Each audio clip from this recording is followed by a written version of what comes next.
Hey gamers, Retro Stitch Gaming here, back again with another retro game review. This time, we're reviewing the games that started a multi-billion-dollar franchise, still going strong to this day, selling hundreds of millions of copies worldwide throughout the series.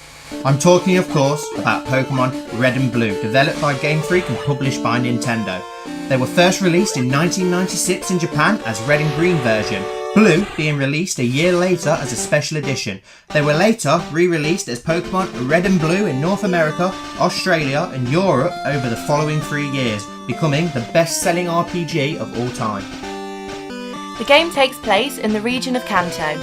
You play as a young boy who is now old enough to begin his Pokemon journey throughout the Kanto's region. You start in your hometown of Pallet Town and are gifted with your first Pokemon, known as your starter Pokemon, by Professor Oak, a famous Pokemon researcher. The 3 Pokemon are Bulbasaur, a grass Pokemon, Charmander, a fire Pokemon, and Squirtle, a water Pokemon. You can pick to start your journey with any of the 3. You are also joined on your journey by your rival, who is also Professor Oak's grandson, who will choose the starter Pokemon who is strong against your own choice, giving him the earlier upper hand. He will show up throughout the story to challenge you to many Pokemon battles.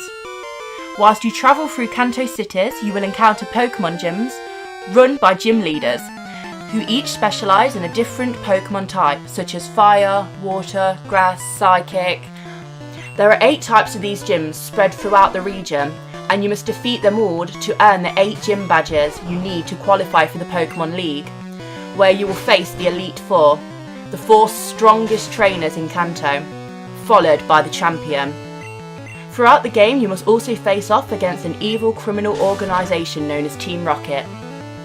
The game is played in an overhead third-person view as you travel through Kanto's many towns, cities, forests, caves and oceans. When you encounter a wild Pokemon or another Pokemon trainer wishing to battle, however, the screen switches to a turn-based battle screen showing the 2 fighting Pokemon. You can choose from 4 maneuvers out of Fight, where you select one of your Pokemon's 4 moves, Items, where you can use healing items such as potions or Pokeballs to catch wild Pokemon, switch your Pokemon to someone else in your party, or Run, but you can only run away from wild encounters. To defeat the opposing Pokemon, you must lower its hit points to 0. After this, you'll obtain XP, which help your Pokemon grow in level, teaching them new moves and in some cases evolving them into bigger, stronger Pokemon. There are a total of 151 Pokemon to obtain throughout catching, evolving and trading. There are also several version exclusives, only available in either red or blue, encouraging you to trade with a friend with the opposite version of the game, so that you can catch them all. You could also battle your friends as well as trade by using a link cable to connect Game Boys. You can also connect your game to your N64 and Pokemon Stadium using the transfer pack. The game wasn't without its flaws, however, with its many glitches such as the glitch to get Mew or the famous missing no glitch, which was pretty awesome as it multiplied your item in the 6th place of your bag, so obviously everyone multiplied rare candies and Master Balls. The Psychic type was completely broken as well, making them stupidly strong. The soundtrack is amazing and so catchy, everyone will surely agree who's played it, especially the creepy Lavender Town soundtrack. The visuals are very dated and some of the Pokemon sprites are completely hideous, but it is a 20-year-old handheld game, so what do you expect? Overall, we give this game an 8.5 out of 10. It started one of gaming's biggest and most popular franchises, which also spawned a long-running anime still growing strong, a trading card game, and tons more merchandise. When these games first came out, they started a worldwide phenomenon.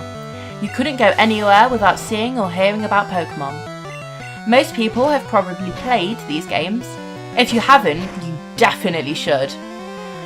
You might want to play the remakes Fire Red and Leaf Green instead though, as they improve the games and don't feel as dated. These games both mean so much to us. We're huge Pokemon fans, as many of you will know, and Gen 1 is where it all began, for both of us. These games were so important to both our childhoods. We both spent the majority of our childhood playing through the Pokemon games and have played and owned every game to date. We still own both our original Pokemon Blue and Red games.